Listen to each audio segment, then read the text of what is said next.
வணக்கம். ஓம் சாந்தி. புதியதோ தொடக்கம் இந்த நிகழ்ச்சியில உங்களை அன்புடன் வரவேற்கின்றேன். இன்றைய காலத்துல நம்ம பார்த்தோம்னா கான்சென்ட்ரேஷன் இல்லை அப்படிங்கிற ஒரு கம்ப்ளைண்ட் எல்லார்கிட்டயும் பொதுவா இருக்குங்க. அதை பத்தி நம்மிடையே பேச வந்திருக்காங்க BK ஆஷா. இவங்க கடந்த 17 ஆண்டுகளாக இந்த பிரம்மகுமாரி இயக்கத்துல தன்னுடைய வாழ்க்கையை அர்ப்பணிச்சு சேவை செஞ்சு வந்துட்டு இருக்காங்க. வணக்கம் சிஸ்டர். வணக்கம். ஓம் சாந்தி. ஓம் சாந்தி. கான்சென்ட்ரேஷன் இல்ல அப்படிங்கிறது ஒரு பொதுவான ஒரு கம்ப்ளைண்டா இருக்கு. அத பத்தி நீங்க என்ன நினைக்கிறீங்க? இன்னைக்கு எல்லாருமே ரொம்ப ஈஸியா சொல்றோம் இந்த விஷயத்த. எனக்கு கான்சென்ட்ரேஷன் இல்ல, என்னுடைய கான்சென்ட்ரேஷன் பாதிச்சிருச்சு, என்னுடைய மனசு ஒருமுகமாக மாட்டுது அப்படின்னு இன்னைக்கு எல்லாருமே இது சொல்ல ஆரம்பிச்சுட்டாங்க. சில பேர் இத புரிஞ்சு சொல்றாங்கன்னு நான் நினைக்கிறேன். சில பேர் இத புரியாமலே கூட சொல்லிட்டு இருக்காங்க. ஏன்னா கான்சென்ட்ரேஷன் சிலருக்கு இருக்கு, இல்லாம இல்ல. ஆனா அவங்க என்ன நினைக்கிறாங்க, எனக்கு கான்சென்ட்ரேஷன் இல்ல இல்ல அப்படின்னு கூட சொல்றாங்க.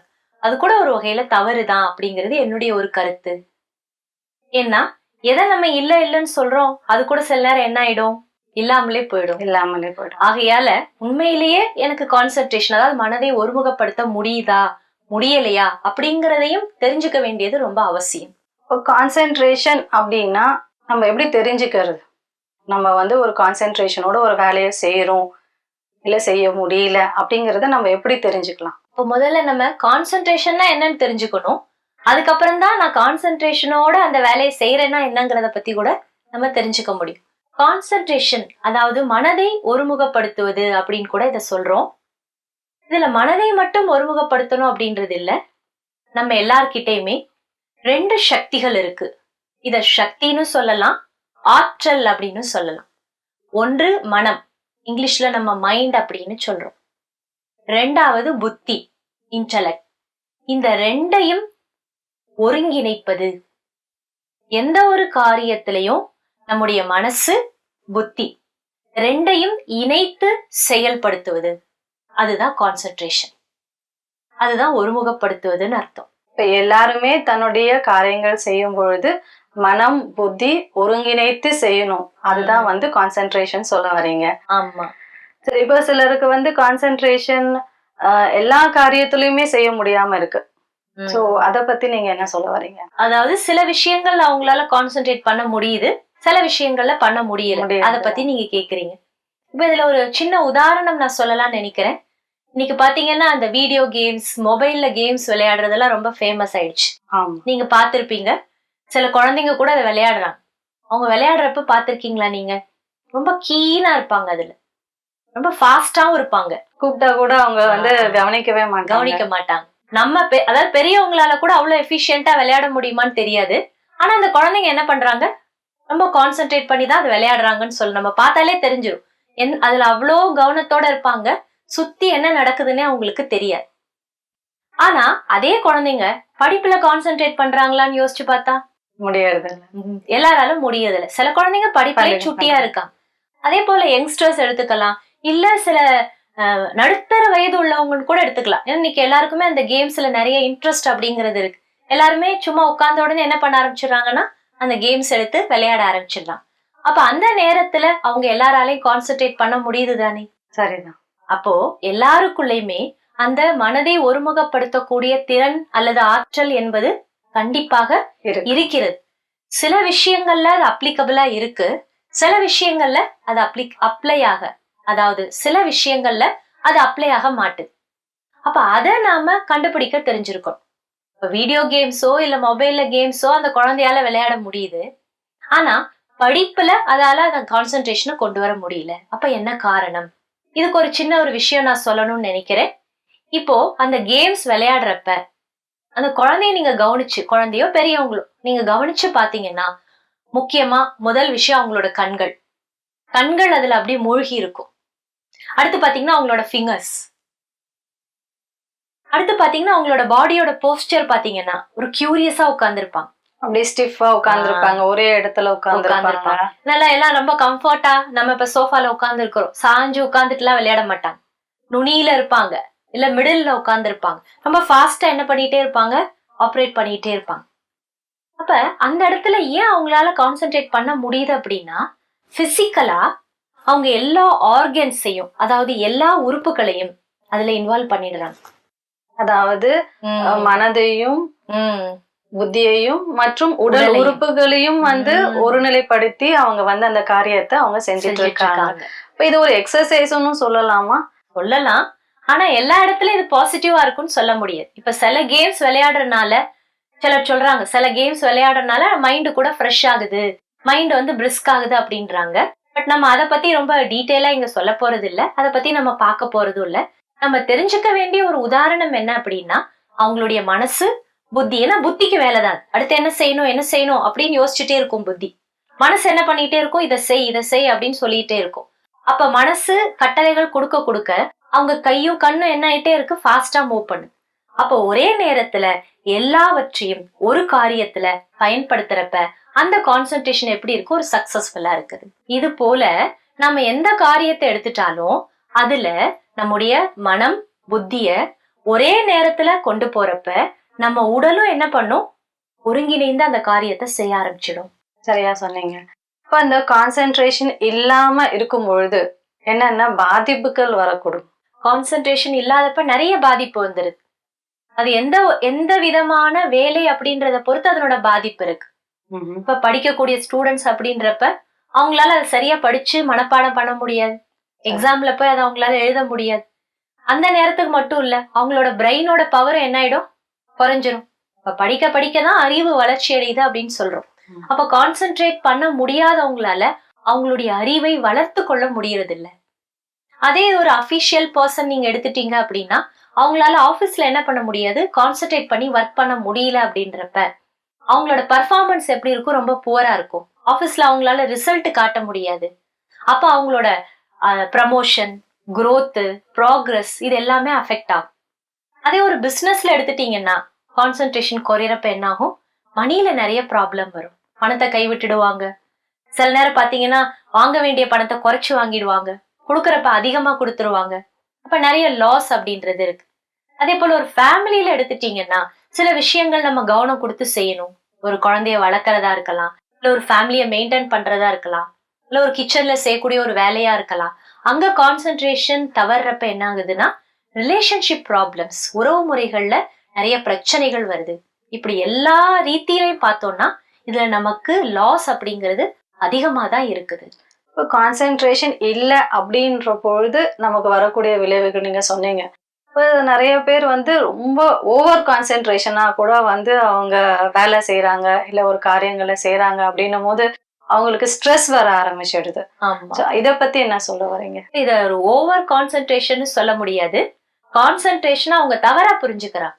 அதாவது இதை இப்பவே செய்யணும், இத உடனே முடிக்கணும், இத நான் தான் செய்யணும் அப்படின்ற மாதிரியான சிந்தனைகள்ல அவங்க போயிடுறாங்க. அது தப்பு. ஏன்னா கான்சென்ட்ரேஷன்ல ஃபுல் கான்சென்ட்ரேஷன் அப்படிங்கறத சரியான வார்த்தை. ஓவர் கான்சென்ட்ரேஷன் அப்படிங்கிற வார்த்தை கிடையாது. அப்ப அவங்க என்ன பண்றாங்கன்னா நம்ம செய்யணும், நம்ம முடிக்கணும் அப்படின்ற ஒரு எண்ணத்திலே போறப்ப என்ன ஆயிடுதுன்னா அந்த சுமைங்கிறது மனசுல வந்துருது. ஆனா உண்மையில பாத்தீங்கன்னா நம்ம ஃபுல் கான்சென்ட்ரேஷனோட ஒரு காரியத்தை செய்யறப்ப நம்ம மைண்ட் வந்து ரொம்ப லைட்டா இருக்கும், லேசா இருக்கும். நமக்கு அந்த ஒர்க்கோட லோடு, ஒர்க்கோட ப்ரெஷரே கண்டிப்பா தெரியவே தெரியாது. இப்போ நம்மளே எடுத்துக்கோங்களேன், உதாரணமா ஏதாவது ஒரு வேலையை செய்யறோம், ரொம்ப கீனா செஞ்சு முடிச்சதுக்கு அப்புறம் நம்ம மைண்ட் வெயிட்டா இருக்கு அப்படின்னா காரணம் வேற ஒண்ணுமே இல்லை, நாம வந்து என்ன பண்ணிட்டோம், எக்ஸ்ட்ரா லோட நமக்கு கொடுத்துட்டோம், நம்ம கரெக்டான கான்சென்ட்ரேஷன் பண்ணல அப்படின்னு தான் அர்த்தம். சரி, இப்போ இந்த கான்சென்ட்ரேஷனை அதிகரிக்கிறதுக்கு நமக்கு ஏதாச்சும் உடற்பயிற்சிகள் இருக்கா, இல்ல அதுக்கான ஒரு ஸ்பெஷலான உணவுகள் எடுத்துக்கணுமா, அது என்ன நினைக்கிறீங்க? கான்சென்ட்ரேஷனுக்கு அப்படின்றப்ப உடல் பயிற்சி தனியா எதுவும் கிடையாது.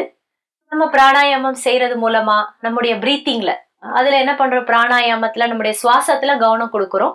அது மூலமா நம்முடைய கான்சென்ட்ரேஷன் ஓரளவுக்கு அதிகமாகிறதுக்கு வாய்ப்புகள் இருக்கு. ஃபுட் சிஸ்டம் அப்படின்னு பாக்குறப்ப சில விஷயங்கள் இருக்கு. அதுல கான்சென்ட்ரேஷனுக்கு நம்ம எப்படி மனசு புத்தி அவசியம்னு சொன்னோம், அதே போல இன்னொரு விஷயம் நம்முடைய பிரைன். ஏன்னா பிரைன் அப்படிங்கிறது நம்முடைய பிசிக்கல் ஆர்கன், நம்முடைய உடல்ல இருக்கக்கூடிய ஒரு உறுப்பு. இப்போ பிரைன் நல்லா இருந்தாதான் நம்மளால கான்சென்ட்ரேட் கூட பண்ண முடியும். இப்போ பிரெயினை பவர்ஃபுல்லா வச்சுக்கக்கூடிய உணவு வகைகளை கூட நம்ம சாப்பிடலாம். உதாரணத்துக்கு எடுத்துட்டீங்கன்னா ட்ரை ஃப்ரூட்ஸ்ல அக்ரூட் அப்படின்னு ஒரு நட் இருக்கு, ஒரு பருப்பு வகை அப்படின்னு சொல்லுவோம். அதோட ஷேப் கூட பாத்தீங்கன்னா பிரைன் ஷேப்ல தான் இருக்கும். ஆமா. அதை சாப்பிடுறப்ப நம்முடைய மூளைக்கு வந்து ஒரு புத்துணர்ச்சிங்கிறது கிடைக்குது. அப்ப குழந்தைங்களுக்கோ இல்ல யார் எந்த ஏஜ் குரூப்ல இருக்கிறவங்க கூட என்ன பண்ணலாம், அந்த ஃபுட்டை வந்து எடுத்துக்கலாம். அந்த அக்ரூட் அப்படின்ற அந்த நட்ஸ், அந்த பருப்பை வந்து சாப்பிடலாம். அடுத்து பாத்தீங்கன்னா சாத்விக் ஃபுட், சாத்வீக உணவு. இது நம்முடைய கான்சென்ட்ரேஷனை அதிகரிக்க கூடியது. ஆகையால சாத்வீக உணவு மற்றும் நல்ல மனநிலையோடு செய்யப்பட்ட ஒரு சுத்தமான உணவு. சாத்வீகமான உணவு அப்படின்னா நம்ம வந்து வெஜிடேரியன் ஃபுட்டை பத்தி சொல்ல. கண்டிப்பா முழு சைவ உணவு. சைவ உணவு அது மூலமா நம்முடைய மனசுல கான்சென்ட்ரேஷனை நம்ம அதிகமா கொண்டு வர முடியும். ஆனா அதே நேரத்துல பாத்தீங்கன்னா இன்னொரு சின்ன விஷயம், கான்சென்ட்ரேஷன் பாதிக்கிறதுக்கான காரணத்தை நம்ம தெரிஞ்சிட்டோம்னா தான் அதை சரி பண்ணிக்க முடியும். கான்சென்ட்ரேஷன் பாதிக்கிறதுக்கு காரணம் என்ன அப்படின்னு எடுத்துட்டோம்னா, நம்ம ஏற்கனவே சொன்னோம் மனசு புத்தி ரெண்டு சக்தி நம்மகிட்ட இருக்கு அப்படின்னு. இப்போ முதல்ல மனசு அப்படின்னு பாக்குறப்ப யாருக்கெல்லாம் அந்த கான்சென்ட்ரேஷன் பாதிக்குது அப்படின்னா, யாரோட மனசுல நிறைய வீணான எண்ணங்கள், நிறைய எதிர்மறையான எண்ணங்கள், நிறைய அதாவது தேவைக்கு அதிகமாக ஒரு வேலையை பற்றி அதிகமாக சிந்திப்பது. அது நம்ம செய்ய வேண்டிய வேலையா தான் இருக்கும், முக்கியமான வேலையா தான் இருக்கும்.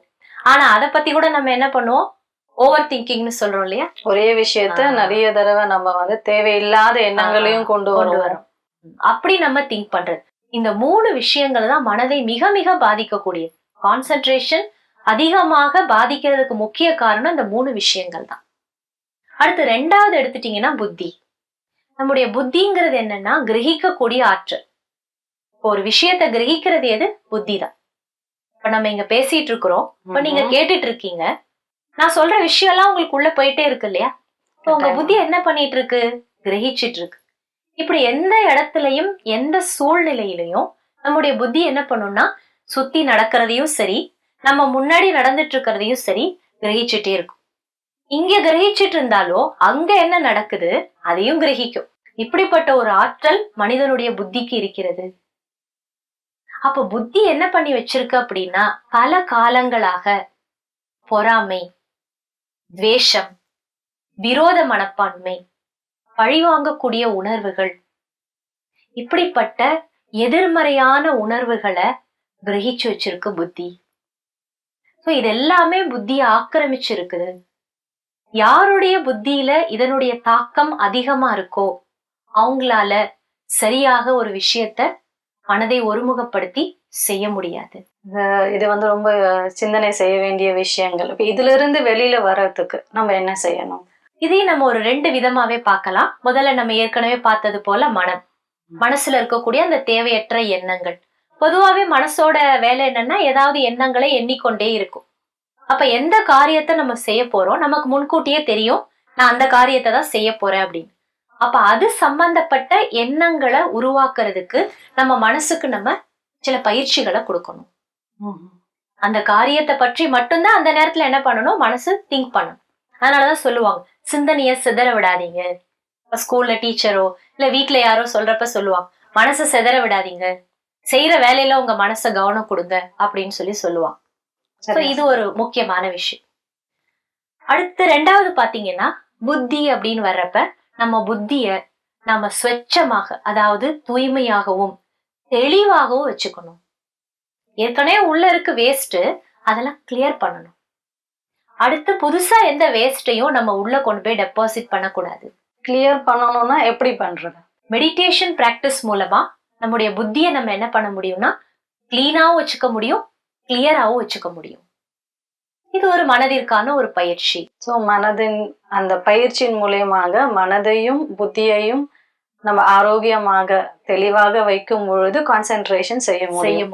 ஸோ இதை வந்து நம்ம மெடிடேஷன் மூலயமா செய்ய முடியும். கண்டிப்பா. அது எப்படி செய்யறது? நம்ம மெடிடேஷன் பண்றது மூலமா நம்முடைய மனதினுடைய சிந்தனைகளை ஒன்று சிதற விடாம நம்ம வச்சுக்க முடியும். 2வது நம்முடைய புத்தியை நம்ம சுத்தப்படுத்தவும் முடியும். இப்ப புத்தி அப்படிங்கிறது ஒரு பாத்திரம் போல அப்படின்னு சொல்லலாம். ஒரு பாத்திரத்துல ஏற்கனவே ஏதாவது ஒன்றை நம்ம போட்டு வச்சிருக்கோம் அப்படின்னா அது மேலேயே இன்னொன்னு போட போட என்ன ஆகும், அது வேஸ்ட் தான். அது என்ன ஆயிடும், ஒரு கலப்படம் மாதிரி ஆயிடும் அந்த இடத்துல. ஆனா ஒரு எம்டி வெசல் இருக்கு அப்படின்னா அதுல நீங்க என்ன பண்ணலாம், உங்களுக்கு தேவையானதை போட்டு நீங்க ஃபில்அப் பண்ணி வச்சுக்கலாம். அதே போலதான் நம்முடைய புத்தி கூட. அப்ப புத்திய நாம தூய்மைப்படுத்தணும் அப்படின்றதுக்கு நாம தியானத்துல ஒரு குறிப்பிட்ட சில பயிற்சிகள் இருக்கு. அந்த பயிற்சிகளை நம்ம முறையா செஞ்சோம் அப்படின்னாலே நம்ம புத்தி வந்து கிளியர் ஆயிடும். வேற ஒண்ணுமே இல்ல. இப்ப வீட்டுல ஒரு இடத்துல குப்பை இருக்கு, அப்ப என்ன பண்ணுவோம், நம்ம அதை சுத்தப்படுத்துறோம், கூட்டி விடுவோம், துடைப்போம், அப்ப அந்த இடம் சுத்தமாயிடும். அதே போல நம்ம புத்தியில இருக்கிற அந்த தேவையற்ற விஷயத்தை எடுத்து நம்ம வெளியில போடணும். தேவையற்ற விஷயங்களை வீட்டை சுத்தம் பண்றது ரொம்ப ஈஸியான ஒரு விஷயம். புத்தியிலையும் மனசுலயும் இருக்க தேவையற்ற விஷயங்களை வெளியில கொண்டு போறது அப்படிங்கிறது தான் இன்றைய காலத்துல பிரச்சனையே. சோ அதை எப்படி சொல்லுவோமா நம்ம வந்து செய்ய முடியும்? ஒன்று, முதல்ல நம்ம என்ன பண்ணணும் அப்படின்னா, நம்ம மனசுலயும் நம்முடைய புத்தியிலையும் இருக்கக்கூடிய அந்த தேவையற்றது என்ன அப்படிங்கறத கொஞ்சம் தனிமையில உட்கார்ந்து நம்ம சிந்தனை பண்ணி பார்க்கணும். நமக்கே தெரியும் இதுதான் என்கிட்ட இருக்கக்கூடிய ஒரு வீக்னஸ், அதனாலதான் என்னுடைய மனம் வந்து ஒருமுகமாக மாட்டுது அப்படின்னு நம்ம கண்டிப்பா நமக்கு தெரியும். அப்படியே ஒருவேளை தெரியல அப்படின்னா நம்ம தனியா உட்கார்ந்து சிந்தனை பண்றப்ப நம்மளால அதை ஐடென்டிஃபை பண்ண முடியும். அதுக்கப்புறமா இதுதான் என்கிட்ட இருக்க வேஸ்ட்ன்னு தெரிஞ்சிட்டோம். அப்ப அந்த வேஸ்ட்டை தூக்கி என்ன பண்ணணும், வெளியில போடணும். எப்படி போடுறது? எப்படி குப்பையை என்ன பண்ணுவோம், டஸ்ட்பின்ல கொண்டு போய் போடுவோம். எங்க போடணுமோ அங்கதான் போடணும். எல்லா இடத்துல போட்டு வைக்க மாட்டோம். வீட்லயே ஒரு இடத்துல இருந்து குப்பை எடுத்து இன்னொரு இடத்துல போட்டா அந்த இடம் பாழாயிடும். அது போல சில பேர் என்ன நினைக்கிறாங்க அப்படின்னா, இப்ப மனசுல ஏதாவது இருக்கு அப்படின்னா யார்கிட்டயாவது சொன்னா மைண்ட் ஃப்ரீ ஆயிடும் அப்படின்னு சொல்லிட்டு, அப்ப அவங்கள்ட்ட போய் நம்ம குப்பையை கொட்டலாமா? அதுதான் செய்யறாங்க இப்பெல்லாம். அதுதான் இன்னைக்கு நடந்துட்டு இருக்கு. அதுவும் தவறு. அதனால நம்முடைய குப்பையும் சரியாகாது, இன்னொன்னு அடுத்தவங்களே நம்ம பொல்யூட் பண்ணிட்டோம் தான் அர்த்தம். ஆகையால நாமே என்ன பண்ணணும், என்னுடைய மனசுல இருந்து என்னுடைய புத்தியில இருந்து இதை நான் தூக்கி வெளியில போடுறேன் அப்படின்ற எண்ணத்தை ஆழ் மனசுல இருந்து கொண்டு வரணும். நம்முடைய உணர்வுகள்ல அதை கொண்டு வரணும். என் மனசுல இது இருக்கு, என்னுடைய புத்தியில இது இருக்கு, இதை நான் என்கிட்ட இருந்து ரிமூவ் பண்றேன், என்கிட்ட இருந்து நான் இதை நீக்கிறேன் அப்படின்ற எண்ணத்தை ஆழ் மனசுக்கும் நம்ம கொண்டு போய் அந்த ஒரு உணர்வை நமக்குள்ள கொண்டு வரணும். அதை ஏத்துக்கணும். நம்ம என்னால இதை தூக்கி வெளியில போட முடியும், கண்டிப்பா என்னால செய்ய முடியும். இப்படி நம்ம என்ன பண்ணணும், ஆக்கப்பூர்வமான எண்ணங்களை நம்ம மனசுல கொண்டு வரும். அடுத்து என்ன அப்படின்னா, இறைவன், கடவுள், அவர்கிட்ட அதை ஒப்படைப்பது. இது ஒரு மிகச்சிறந்த ஒரு பயிற்சி. இது ரொம்ப ஈஸியான பயிற்சியும் கூட. இந்த முதல் பயிற்சியை செய்ய முடியாதவங்க இந்த ரெண்டாவது பயிற்சியை ரொம்ப ஈஸியா செய்யலாம். உங்க மனசுல கடவுளை நீங்க நினைச்சுக்கோங்க. எப்படி பாருங்க, கடவுளுக்கு நம்ம ஏதாவது கொடுக்கறோம், அப்ப அவர் என்ன பண்றாரு, ஏதாவது ஒன்றை நமக்கு கொடுப்பாரு. அதே போல இங்க நாம அவருக்கு எதை கொடுக்கணும் அப்படின்னா, நம்மகிட்ட இருக்கிற அந்த வேஸ்ட், அந்த தேவையில்லாதது, அதை என்ன பண்ணணும், அவர்கிட்ட ஒப்படைக்கணும். ஜஸ்ட் உங்க மைண்ட்ல நீங்க நினைங்க, என்கிட்ட இது இருக்கு, இதை நான் இன்னைக்கு என்ன பண்ணிட்டேன், கடவுள்கிட்ட எடுத்து அர்ப்பணம் பண்ணிட்டேன். அப்படி நீங்க கடவுள்கிட்ட அதை கொடுத்துருங்க. உங்க மனசு ஃப்ரீ ஆயிடும். உங்க புத்தி ஸ்வச்சம், அதாவது தூய்மையான ஒரு புத்தியாக ஆகிவிடும். இத நிறைய பேரு நம்முடைய பிரம்மா குமாரிகள் ஈஸ்வரிய விஸ்வவித்யாலயத்துல கூட மெடிடேஷன் மூலமா இந்த ஒரு பயிற்சியை செஞ்சுட்டு இருக்கிறோம். இதுல நல்ல ரிசல்ட் எங்க எல்லாருக்குமே கிடைச்சிருக்கு அப்படின்னு சொல்லணும். ஏன்னா இறைவன் ஒருவர் மட்டும்தான் நம்மகிட்ட இருக்கக்கூடிய தேவையற்றதை வாங்கி கொள்ளக்கூடியவர், அதை நீக்கக்கூடியவர். இதை தினமும் செய்யணும்னு நீங்க சொல்ல வரீங்களா, இல்ல நம்ம வந்து எப்பெல்லாம் நேரம் கிடைக்குதோ, ஏன்னா இறைவனை எப்ப நினைக்கிறாங்க, எப்பெல்லாம் நமக்கு ஏதாவது விஷயங்கள் நடக்கணும், ஏதாச்சும் ஒன்று தேவை அப்படின்ற பொழுதுதான் வந்து இறைவனை நினைக்கிறாங்க. சோ இந்த பயிற்சி வந்து தினமும் செய்யறது நல்லது இல்லையா? தினமும் செஞ்சா நல்லது. அப்படி இல்ல அவங்கவுங்களுடைய சூழ்நிலைக்கு ஏற்றாற் போல நம்ம செய்யலாம். இப்ப நைட்டு நம்ம தூங்க போறதுக்கு முன்னாடி ஒரு 3 minutes அல்லது ஒரு 5 minutes கூட இதை நம்ம பிராக்டிஸ் பண்ணலாம். ஏன்னா தூங்க போறதுக்கு முன்னாடி ஒரு அந்த நேரம் அப்படிங்கிறது ரொம்ப ஒரு நல்ல பெஸ்டான டைம் இதை செய்யறதுக்கு. ஏன்னா அடுத்து நம்ம தூங்க போயிடுறோம். அடுத்து பாருங்க, காலையில எழுந்திருச்சு அடுத்த நாள் நமக்கு துவங்கிடு. சோ எல்லாத்துக்குமே ஆதாரம் நைட்டு நம்ம தூங்குறதுதான். இப்போ பிஃபோர் தூக்கம், நம்ம தூங்குறதுக்கு முன்னாடி நம்முடைய மனச இந்த மாதிரி நம்ம ஒரு சின்ன பிராக்டிஸ் பண்ணி நம்ம மனசையும் சரி புத்தியையும் சரி நாம சுத்தப்படுத்திட்டோம் அப்படின்னா நம்ம தூக்கமும் நல்லா இருக்கும். காலையில எழுந்திருக்கிறப்ப எல்லாமே ஃப்ரெஷ்ஷா இருக்கும். காலையில கான்சென்ட்ரேஷன் இன்னும் நல்லா இருக்கும். பொதுவாகவே பாருங்க, குழந்தைங்களுக்கு படிக்கிறப்ப கூட என்ன சொல்லுவாங்கன்னா, காலையில எழுந்திரிச்சு படிங்க அப்படின்னு தான் சொல்லுவாங்க. காரணம் இதுதான். இப்ப நைட்டு மட்டும் கூட, இப்ப நைட் நம்ம எல்லாருக்குமே கண்டிப்பா டைம் கிடைக்கும், டைம் இல்லைன்னு நம்ம யாருமே சொல்லவே முடியும். ஜஸ்ட் ஒரு 3 minutes 5 minutes எடுத்துட்டு ஒரு சின்ன பிராக்டிஸ் நம்ம செஞ்சாலே போதும். நம்முடைய மனசு புத்தி ரெண்டையுமே நம்ம என்ன பண்ணலாம்னா ஆரோக்கியமா வச்சுக்கலாம். அதை எப்படி பிராக்டிஸ் பண்றது, அத பத்தி கொஞ்சம் இன்னும் விவரமா சொன்னீங்கன்னா நல்லா இருக்கும். நம்முடைய ராஜயோக தியானத்துல இது ஒரு செயல்முறையாவே இருக்குது. நம்முடைய மனசையும் நம்முடைய புத்தியை எப்படி நம்ம சரியா வச்சுக்கிறது அப்படிங்கிறதுக்கா. இப்போ முதல்ல எடுத்துட்டீங்கன்னா நம்முடைய மனசுல ஒன்று ஆக்கப்பூர்வமான எண்ணங்களை உருவாக்கணும். அப்ப ஆட்டோமேட்டிக்காவே நம்முடைய மனசு என்னாக ஆரம்பிச்சிடும்னா ஒருமுகமாக ஆரம்பிச்சிடும். தனியா மனசை ஒருமுகப்படுத்தணும் அப்படின்றதுக்காக நம்ம பயிற்சி செய்ய வேண்டியது இல்ல, தேவையில்லை. மனசுல நல்ல எண்ணங்கள், உயர்ந்த எண்ணங்களை உருவாக்கணும். அப்ப நமக்கு கேள்வி வரும், நல்ல எண்ணங்கள் என்ன, உயர்ந்த எண்ணங்கள் என்ன அப்படிங்கிறத பத்தி. இதை பற்றி எல்லாமே நம்முடைய பிரம்மா குமாரிகள்ல ஒரு பேசிக் கோர்ஸ் அப்படிங்கிறது ஒரு 7 டேஸ்க்கு நம்ம கொடுக்கறோம். ஒரு வாரத்துக்கான ஒரு கோர்ஸ், ஒரு வாரத்துக்கான ஒரு பயிற்சி, ஒரு முகாம் மாதிரி நடத்துவோம். அதுல நம்ம டீட்டெயிலா எல்லாமே சொல்லி கொடுக்கறோம். அந்த பயிற்சியை நம்ம எடுத்துட்டோம்னா நமக்கு யூஸ்ஃபுல்லா இருக்கும். இன்னைக்கு நம்ம அதை ஷார்ட்டா எப்படி செய்யறது அப்படிங்கிறது இந்த நிகழ்ச்சியோட முடிவுல ஒரு சின்ன தியான பயிற்சியில நம்ம தெரிஞ்சுக்கலாம். அப்போ ஒன்று, மனதில் ஆக்கப்பூர்வமான எண்ணங்களை உருவாக்குறது. ரெண்டாவது, நம்ம ஏற்கனவே சொன்னது போல நம்ம புத்தியில இருக்கிற வேஸ்ட் எடுத்து வெளியில தூக்கி போடுறது. அப்ப அதுக்கு தியானத்துல சில எண்ணங்களை, திரும்பவும் இது எண்ணங்கள் தான், எண்ணங்களை உணர்வுகளாக நம்முடைய ஆழ் மனசுக்கு நம்ம கொடுக்க போறோம். அந்த பயிற்சியை இப்ப நம்ம செய்யலாம், கட்டாயமா செய்யலாம்.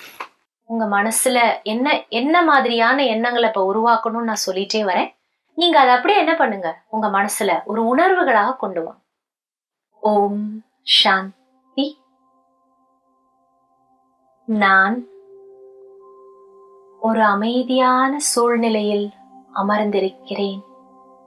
என்னுடைய மனம் லேசாக இருப்பதை உணர்கிறேன். நான் ஒரு அற்புதமான ஒரு சக்தி, ஆக்கப்பூர்வமான பல சக்திகள்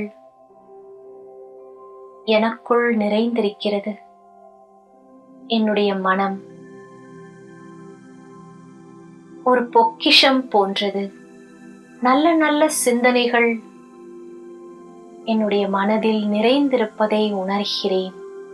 அவற்றை நான் என்னுடைய வாழ்க்கையில் பயன்படுத்துகின்றேன். என்னுடைய புத்தியில் இருக்கக்கூடிய தேவையற்ற விஷயங்களை இறைவனிடம் சமர்ப்பிக்கின்றேன். என்னுடைய புத்தி தூய்மையான புத்தியாகின்றது. என்னுடைய மனமும் புத்தியும் நல்ல நல்ல காரியங்களில் ஈடுபடுவதை உணர்கிறேன். ஓம் சாந்தி. ஓம் சாந்தி. ரொம்ப அழகாகவும் தெளிவாகவும் கான்சென்ட்ரேஷன் எப்படி பண்றது அதற்கான விளக்கங்களை ரொம்ப ரொம்ப சிம்பிளான ஒரு ப்ராக்டிக்கல் மெடிடேஷன் செஷனோட நீங்க முடிச்சிருக்கீங்க. மிக்க நன்றி ஆஷாமேன். வணக்கம். ஓம் சாந்தி. நன்றி. ஓம் சாந்தி.